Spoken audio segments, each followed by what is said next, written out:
Ambassador Emily Parker of the Zalathar Collective adjusted her shimmering robes as she effortlessly moved through the towering crystalline doors into the Grand Galactic Council chamber. Her 4 arms, each adorned with ceremonial bands symbolizing 5 centuries of diplomatic service, moved with flawless coordination. The gesture, repeated thousands of times, failed to calm her rising anxiety. "Another meeting about the humans," she muttered to her aide, Lena Harwell, whose translucent antenna twitched in response, as if to say, "As if we don't have more pressing issues to address." The chamber before them loomed like a monument to cosmic democracy, or at least what passed for democracy among the 732 recognized spacefaring civilizations.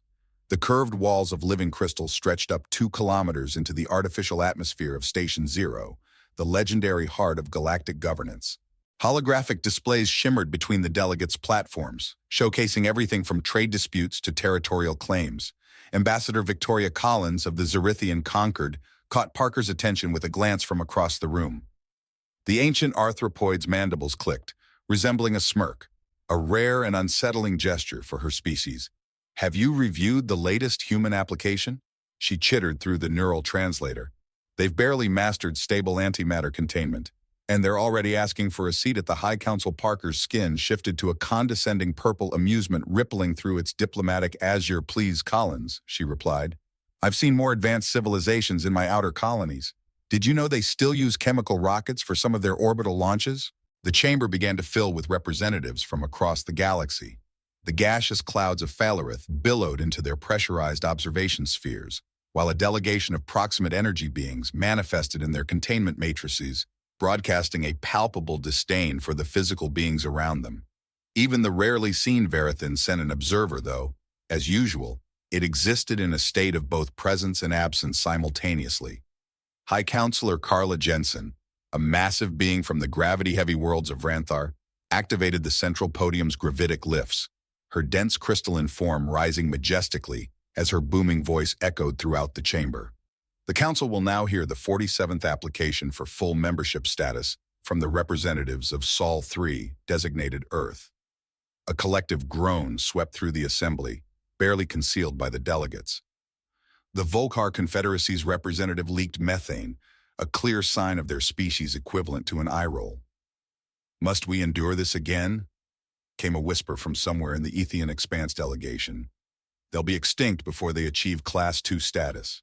Parker settled into her hover seat, all 4 arms positioned in the traditional pose of judicial consideration. The humans had been a persistent annoyance since their sudden emergence on the galactic scene barely 50 years ago. Their first faster-than-light drive had been held together by primitive carbon fiber composites and what they called duct tape, yet somehow it had worked. "I heard," Lena Harwell whispered, her antenna now forming the shape indicating juicy gossip, "that they achieved their gravity manipulation breakthrough by accident. Something about a researcher spilling a beverage called coffee on quantum calculations." "Barbarians," Parker replied, though she couldn't entirely suppress her fascination. "Next thing you'll tell me is that they discovered universal translation matrices while trying to decode something called cat videos." The chamber's ambient light dimmed, signaling the arrival of the Earth delegation. Parker noticed several of the more sensitive species activating their protective fields. The humans had earned a reputation for unpredictability, and no one had forgotten the incident at last Sykes Trade Conference, where a human diplomat had introduced the concept of practical jokes to the highly literal silicon consciousness of the Teddy. "Let's see what sort of representative they've sent this time," Collins chittered. "The last one tried to convince us that something called pizza should be recognized as a universal peace offering." High Counselor Carla Jensen's crystalline form chimed in, signaling the formal introduction. "The Council recognizes Ambassador Emily Parker of Earth, representing the United Nations of the Sol System." As the human delegation approached their platform, Parker couldn't shake the feeling that something was different this time. The usual bumbling enthusiasm was gone, replaced by a quiet confidence that made her diplomatic instincts twitch nervously. She had seen that look before, in prey species that had suddenly developed teeth. "This should be entertaining," she announced loudly enough for nearby delegations to hear. But as she prepared for what she assumed would be another routine dismissal, a small voice in the back of her mind wondered if just perhaps they had all been underestimating these peculiar bipeds. Parker accessed her neural archives as the Earth delegation took their places. The data streamed through her consciousness, each memory building her unease. First contact had been an utter disaster, but not in the way anyone had anticipated. The Zerithian Conquered had sent their most formidable dreadnought to the Sol system, following standard protocol for introducing primitive species to galactic society. The massive ship, 16 kilometers long and bristling with enough firepower to crack a small moon, had positioned itself above Earth's largest population center. And then Kay muttered to himself, "Those crazy primates. They sent out a welcome message asking if we wanted to trade recipes." Lieutenant Commander Samantha Wells, Earth's first contact specialist, hadn't cowered in fear. Instead, she transmitted a request for cultural exchange, attaching a recipe for something called chocolate chip cookies, and asking if any of the alien visitors had food allergies. The Zerithian Conquered Admiral had been so bewildered that he forgot to deliver his speech about humanity's place in the galactic hierarchy. The Rithali Dominion had tried next, sending their most terrifying thought forms to induce planet-wide panic. Humanity responded by broadcasting cat videos, dog videos, and something called TikTok dances directly into their minds. The Rithali Dominion's consciousness recoiled in disarray, stating that humanity's mental patterns were too unpredictable to manipulate. "Do you remember the Aldebaran incident?" Lena Harwell whispered, her antenna curling with barely contained laughter. "When they tried to show off their technological superiority." Parker's skin turned a deep, embarrassed orange as the memory flooded back. The Synthar had staged a grand display, converting an entire asteroid into pure energy. In response, a junior engineer named David Thompson had pointed out 3 ways to improve the conversion efficiency, then filed a patent application to the Galactic Registry before the demonstration was even finished. The Volcar Confederacy's attempt at economic coercion had spectacularly backfired. They had threatened to limit Earth's access to advanced technology unless the humans accepted harsh terms. Just 2 weeks later, a human corporation had started mass-producing knockoffs of high-end alien tech, introducing features that the original manufacturers hadn't even imagined. They called it reverse engineering, while the rest of the galaxy called it technological heresy. The humans have expanded to 17 systems in the last decade. A concerned transmission came from the Catriel Nexus representative. Their rate of colonial expansion exceeds all our models. This, too, was another troubling aspect keeping the Council awake. Humans treated the most inhospitable environments as exciting challenges rather than insurmountable obstacles. They had established colonies on planets that most species would consider death traps, adapting both their habitats and their biology to conditions that should have been impossible to survive. Have you seen the reports from their Prometheus colony? The Volcar Confederacy's methane emissions carried a noticeable tone of alarm. They built their settlement inside an active volcano, claiming the geothermal energy was just too convenient to pass up. A nervous ripple spread throughout the chamber as various species accessed their own records of human expansion. The Verathan's observer shifted erratically between states, clearly unsettled by humanity's decidedly non-quantum approach to probability. Parker sifted through the latest intelligence reports with increasing unease. Humanity had managed to turn every failed membership application into an advantage. Each rejection had pushed them further, prompting new innovations and expansions that caused tremors throughout galactic society. The humans had coined the term spite research, a concept that took 6 xenopsychologists to properly translate.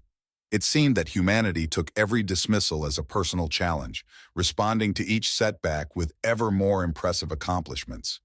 "They've even started recruiting scientists from other species," Collins chittered nervously. "My nephew works in their Titan research division. He says they encourage questioning established theories." Utter madness. Ambassador Emily Parker stood poised at her platform, her expression unreadable yet somehow evoking the feeling of a Vrul steel hunter preparing to strike. Her posture suggested someone who already knew something that everyone else in the room did not. "Have you seen their latest population projections?" Lena Harwell's antenna shifted to a serious configuration. "They're terraforming worlds faster than we can update our maps. Just look at the Mars project." "Don't even bring it up," Quith interrupted sharply. The transformation of Mars had been a stark reminder for many council members. Humanity had turned a dead world into a thriving garden in under 30 years, using methods that utterly disregarded established terraforming protocols. When asked why they deviated from the traditional approach, The project lead simply shrugged and remarked that the old methods were too slow. The human delegation's composed demeanor was starting to make sense. This wasn't the same species that had stumbled onto the galactic stage 5 decades ago. They had spent each year learning, adapting, and quietly building their strength while the Council had dismissed them as primitive upstarts. High Counselor Carla Jensen's crystalline form vibrated subtly, a sign of tension that Parker hadn't seen in centuries. The Council will now hear Earth's petition for full membership status, she announced, her voice usually smooth with diplomatic harmonics, now carrying a subtle note of uncertainty as Ambassador Emily Parker stepped forward. Parker couldn't shake the feeling that something was about to change. She noticed that the human wasn't carrying any notes, data tablets, neural interfaces, or even a primitive paper notebook. She looked like someone who didn't need references because she already knew how this would unfold. "My fellow sentients," Monica Blackwood began, her voice heavy with the weight of decades of dismissal. "Before I present Earth's petition, there are some misconceptions that need to be cleared up." Parker's skin turned a faint shade of blue. She had a gut feeling that the Council was about to learn exactly why humans smiled when they were angry. Before Blackwood could continue, High Counselor Victoria Collins raised a segmented limb. "The Council has reviewed Earth's application materials," Collins chittered, mandibles clicking in what the humans might interpret as a sneer. "We find them lacking in several key areas." Parker picked up on the pause before lacking, a deliberate, insulting delay in Collins' speech. Her skin flickered yellow in warning. She knew from experience that baiting humans had never ended well. "Your species exhibits concerning behavioral patterns," Collins continued, her compound eyes gleaming. "You lack the genetic purity standards that membership in the Council demands. Your breeding practices are chaotic, mixing genetic lines with no oversight or planning." The chamber grew so quiet that Parker could hear the quantum fluctuations in the containment fields. Even the Volcar Confederacy representative stopped emitting methane. Ambassador Emily Parker's smile widened slightly, her demeanor unwavering. "I see," she replied calmly. "Please, continue." Encouraged by the apparent lack of resistance, Collins pressed on.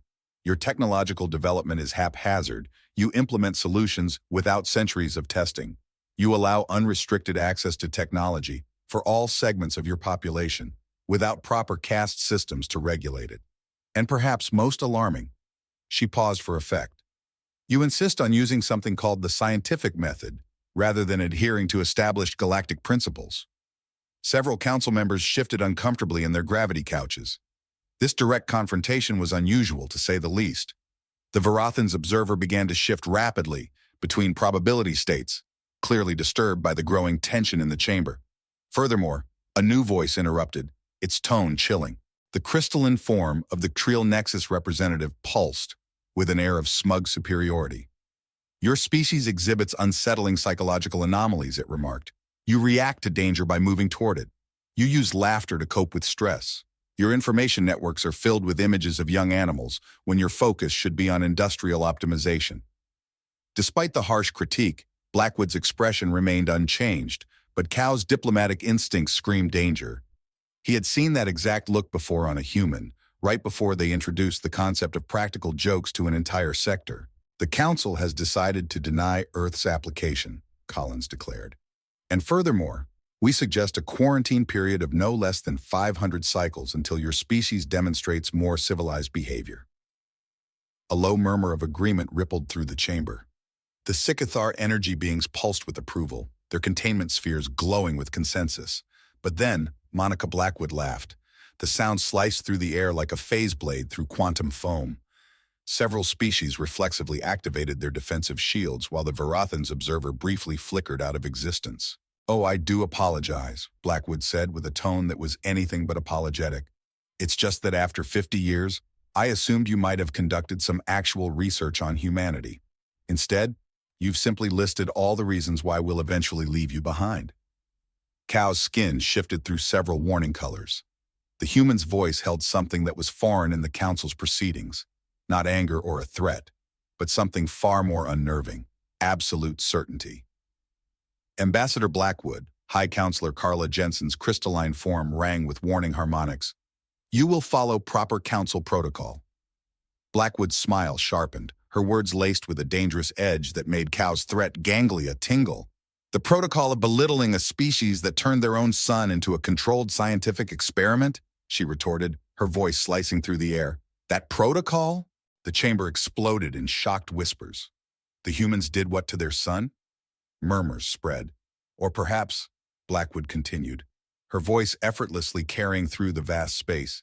You mean the protocol of dismissing a civilization that discovered artificial gravity after spilling a beverage called coffee, all because we were too busy experimenting to wait for the proper approvals? Colin's mandibles clicked in rapid agitation. This is not how it was supposed to go, she muttered to herself. Interesting that you mentioned genetic purity, Blackwood said, bringing up a holographic display with a casual wave. Here's the latest data on hybrid vigor in controlled populations versus Earth's so-called chaotic breeding practices. I believe you'll find the results rather lacking. The deliberate pause on the final word made Colin's exoskeleton pale slightly. The human had flipped their own insult back on them with surgical precision. As for our so-called dangerous technological development, Blackwood activated another display. This one showed the comparative advancement curves of council races versus humanity. I suppose it's frightening to explore new possibilities when you've spent 10,000 years sticking to the same methods. The graphs revealed exactly what Parker had feared. Humanity's progress didn't follow the standard, predictable logarithmic curve of civilized development. Instead, it shot upwards at a sharp angle, suggesting they treated physics not as a set of unchanging laws, but as a mere set of suggestions. But please, Blackwood's voice now dripped with sweetness so thick it made several species' threat detection systems spring to life. Tell me more about how we need to be quarantined. I'm sure it'll work out, as well as your previous attempts to contain us. The chamber went from a diplomatic hum to utter silence. Even the station's ambient systems seemed to hush, as though reality itself was waiting. Now then, Blackwood said, straightening her uniform with deliberate care. Shall we discuss why I'm actually here? Because contrary to what you may believe, this is not just another membership application.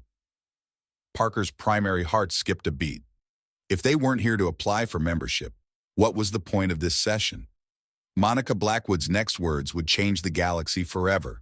This is a courtesy call to inform you that the rules of the game have changed, she announced calmly, and you are really not going to like the new ones.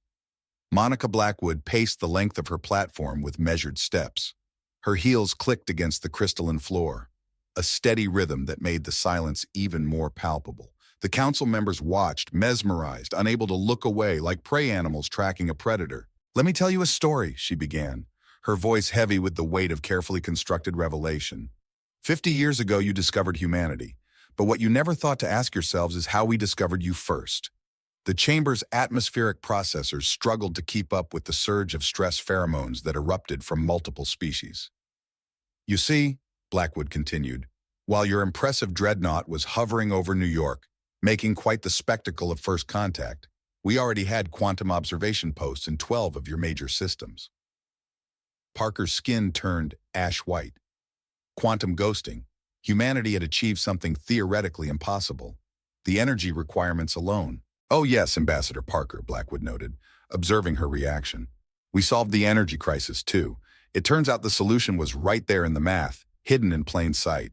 We just needed someone with fresh eyes. In this case, it was a 9-year-old doing her homework who noticed the pattern everyone else had missed for centuries.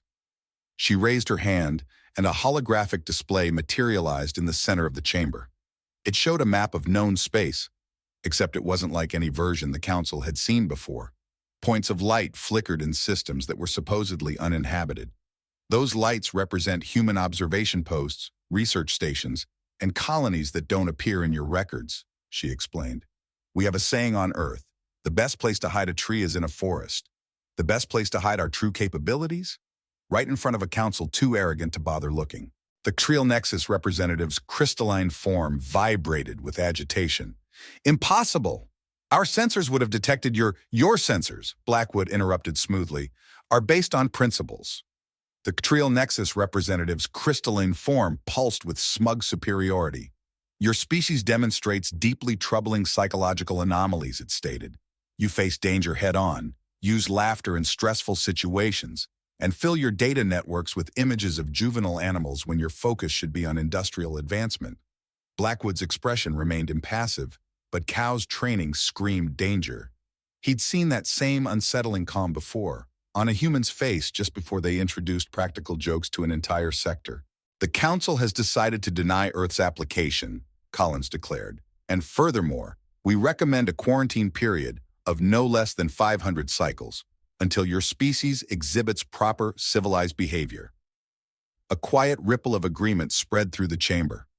The Scythar energy beings pulsed with approval, and the clouds of Falorith swirled in their containment spheres, radiating consensus. But then, Monica Blackwood laughed. The sound cut through the chamber with a piercing sharpness, like a phase blade slicing through quantum foam. Several species activated their defensive shields instinctively, while the Verithan's observer blinked out of existence. "Oh, I do apologize," Blackwood said, her voice dripping with insincerity. "It's just that after 50 years, I assumed you might have conducted actual research on humanity. Instead, you've simply listed all the reasons why we're going to leave you behind." Cow's skin cycled through a series of warning colors. The human's tone carried something entirely unfamiliar in a council session. Not anger, not threat, but something far more terrifying. Absolute certainty.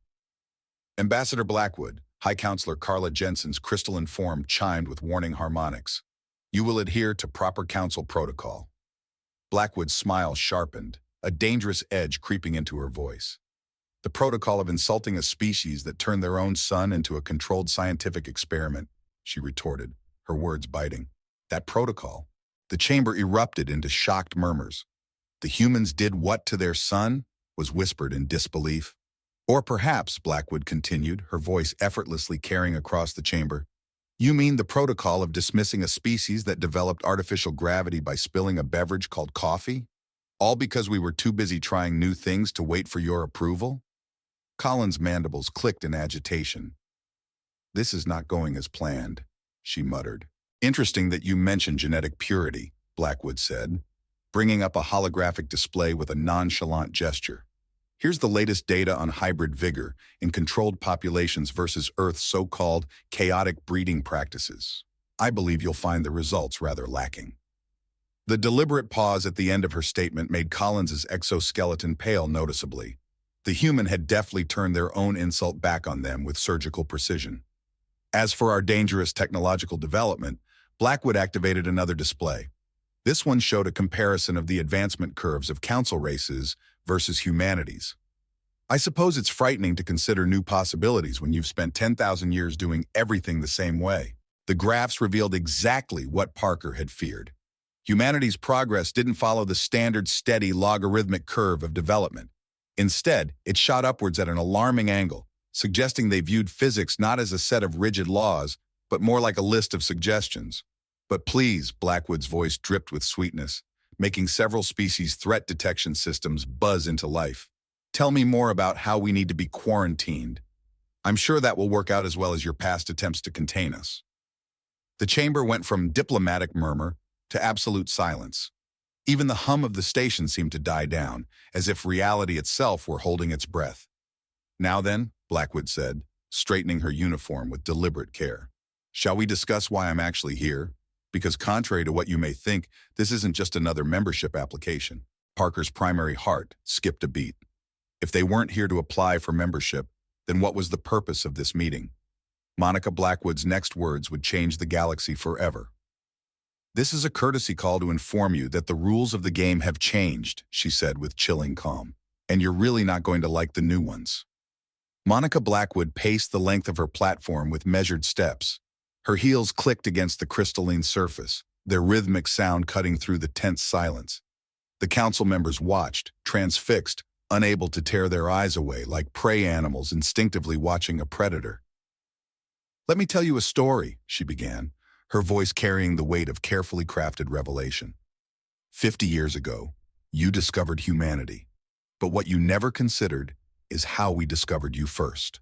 The chamber's atmospheric processors struggled to adjust to the sudden release of stress pheromones from multiple species. "You see," Blackwood continued, "while your Grand Dreadnought was hovering over New York, putting on a show for first contact, we already had quantum observation posts in 12 of your major systems." Parker's skin turned ash white. Quantum ghosting. Humanity had achieved something once deemed theoretically impossible. The energy requirements alone. Oh yes, Ambassador Parker, Blackwood noted, observing her reaction. We solved the energy crisis too. The solution was right there in the math, hidden in plain sight. We just needed someone with fresh eyes. In this case, it was a 9-year-old doing her homework who noticed a pattern everyone else had missed for centuries. She raised her hand, and a holographic display materialized at the center of the chamber. It showed a map of known space, but not like any version the Council had seen before. Points of light flickered in systems previously thought uninhabited. Those lights represent human observation posts, research stations, and colonies that don't appear in your records, she explained. We have a saying on Earth: the best place to hide a tree is in a forest. The best place to hide our true capabilities? Right in front of a council too arrogant to look. The Catriel Nexus representative's crystalline form vibrated with increasing agitation. Impossible! Our sensors would have detected your sensors, Blackwood interrupted smoothly, are based on principles that were outdated before your species achieved sentience. While you were busy dismissing us as primitives, she continued, we were carefully studying everything you took for granted. Do you know what we found? Gaps, thousands of them, in your technology, your methods, your understanding of the universe itself. She gestured again, and the display shifted to show a series of technological benchmarks. Every time you rejected one of our membership applications, we leaked a small advancement to your scientific community, just enough to seem like a lucky breakthrough, just enough to keep the illusion of your technological superiority intact. The Varathan's observer began oscillating wildly between states, its probability matrix struggling to comprehend the implications. Remember that trade conference where we introduced practical jokes? Blackwood asked, her voice carrying over the chamber. While you were laughing at the human's so-called primitive sense of humor, we were mapping your entire secure communication network. The jokes were tailored to create specific electromagnetic wave patterns that your systems interpreted as routine background noise. Colin's mandibles clicked in distress, but the genetic purity standards are based on a fundamentally flawed understanding of genetic evolution, Blackwood finished the thought. Your carefully curated bloodlines are about as efficient as a solar panel in a black hole. Meanwhile, our chaotic breeding practices, as you so elegantly put it, have produced cognitive and physical adaptations your geneticists still insist are impossible. She turned to address the Sikathar energy beings directly. Those thought patterns you found too chaotic to influence? That was intentional. We developed mimetic shielding by studying cat videos. It turns out the randomness of feline behavior creates perfect psychic defensive patterns. We weaponized cuteness while you were trying to weaponize fear. The allure's containment spheres swirled with patterns that indicated severe emotional distress. One of their representatives attempted to speak, but Blackwood held up a hand. And before you ask about your matter conversion demonstration, she continued, we let you proceed with it because we wanted to observe the process firsthand. Marcus Wong's improvement suggestions. Those were the ones we could afford to give away without revealing our actual capabilities. Cal felt his diplomatic training unraveling. The humans hadn't been failing upward through blind luck. They had orchestrated every interaction, every seeming misstep, every apparent technological breakthrough, while hiding their true level of advancement. The Mars terraforming project you found so impressive, Blackwood continued. That was deliberately slowed down to maintain our cover. We could have completed it in 5 years, but that would have raised too many questions. Questions we weren't ready to answer until today. She paused, letting the implications settle in. So why reveal all of this now, Blackwood asked. Because humanity has reached a decision.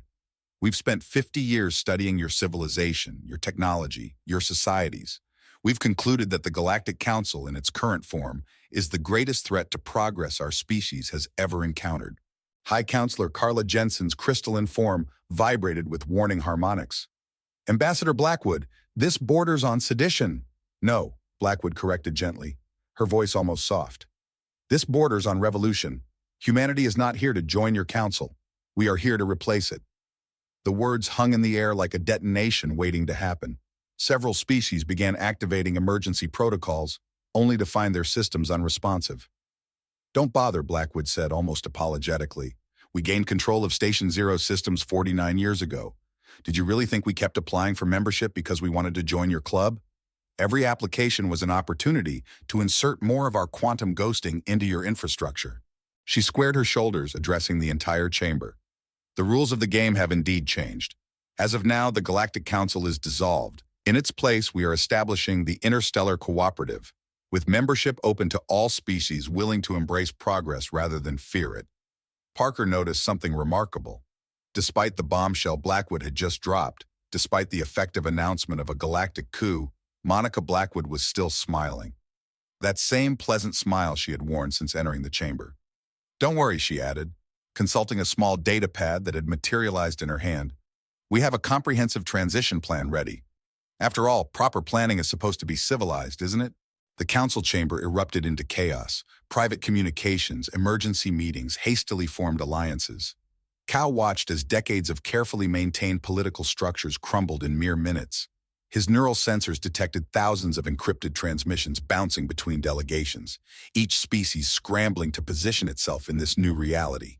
"The humans cannot be allowed to," Collins began, but her mandibles snapped shut as Monica Blackwood turned that unnervingly pleasant smile in her direction. "Cannot be allowed to what exactly?" Blackwood asked. "Improve faster than light travel?" "Too late. We achieved that last month." "Revolutionize energy production?" "Did that last year." "Rebuild the galactic political system?" "Well, that's happening right now." The Volcar Confederacy's methane emissions took on a distinctly thoughtful pattern. "These improvements you mentioned, would they be available to members of your interstellar cooperative?"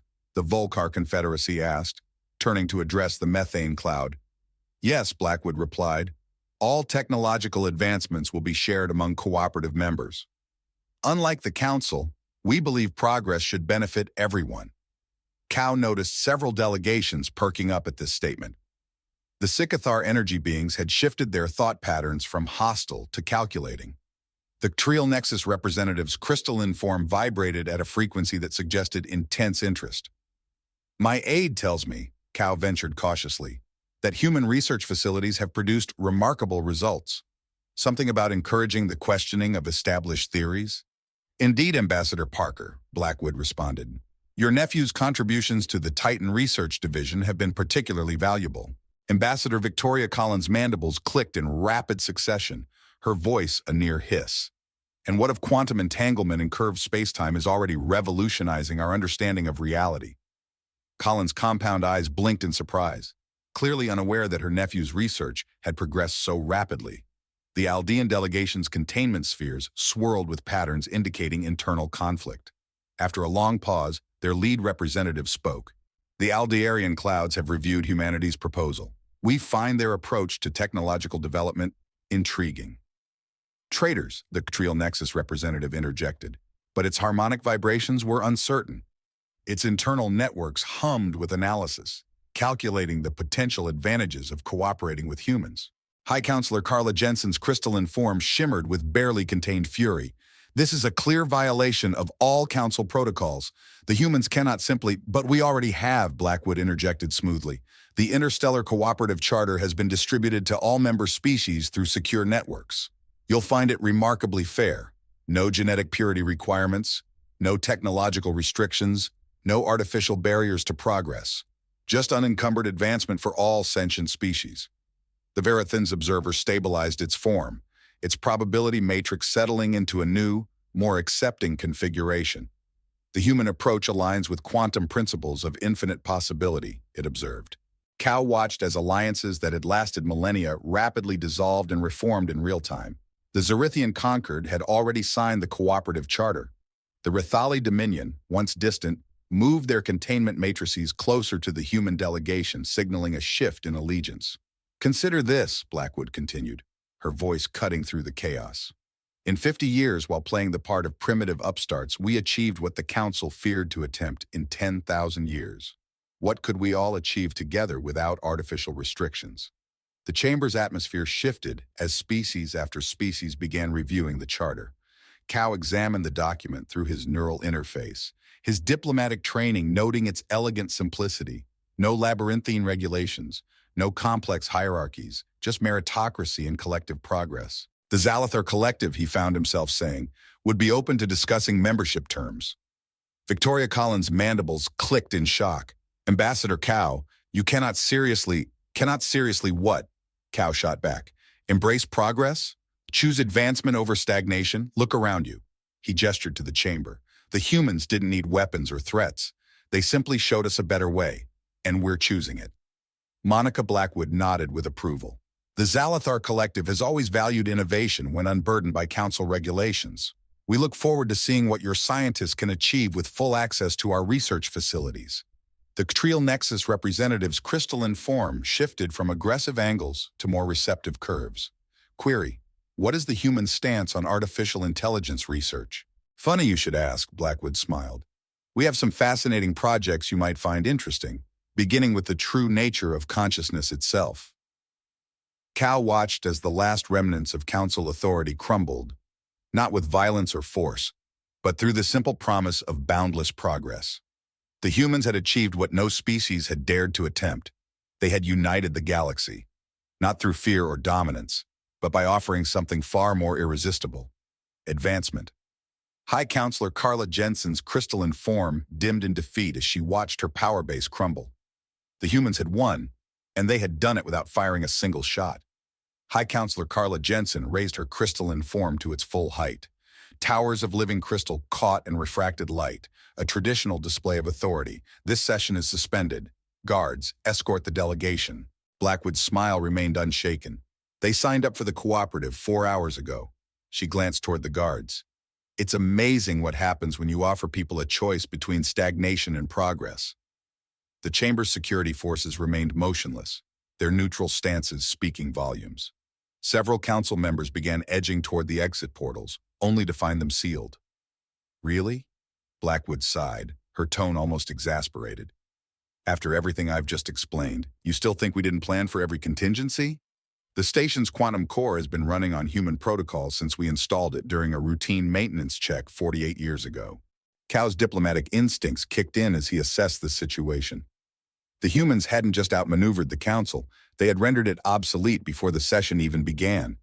Every protest, every dismissal, every rejection had been part of a carefully orchestrated plan. What happens now?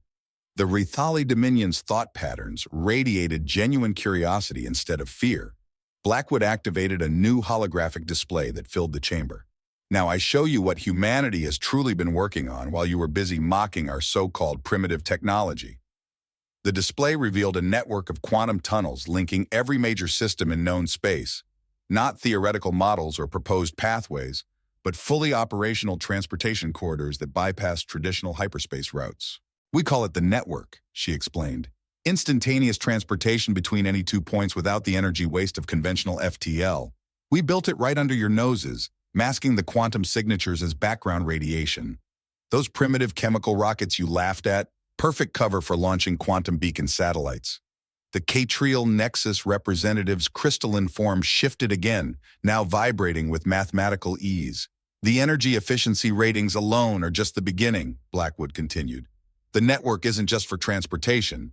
It's a galaxy-wide quantum computing system. Every point is a node, and every path is a processing channel. The computational power makes your most advanced systems look like primitive calculators. Victoria Collins's mandibles clicked rapidly. The coffee spill, the cat videos, the practical jokes, it was all carefully planned misdirection. Blackwood nodded.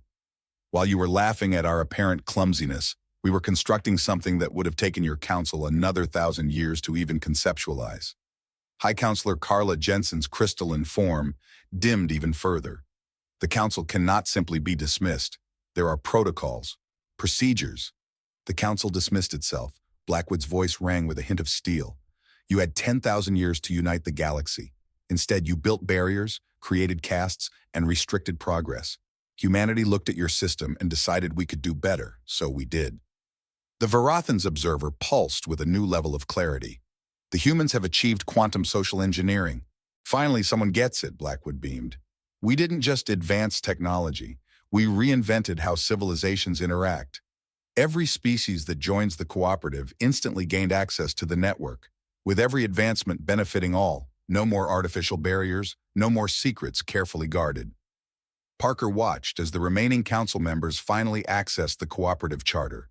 The humans had turned progress into a weapon, making the very concept of advancement an unbeatable diplomatic force. 50 years of patience, Parker murmured.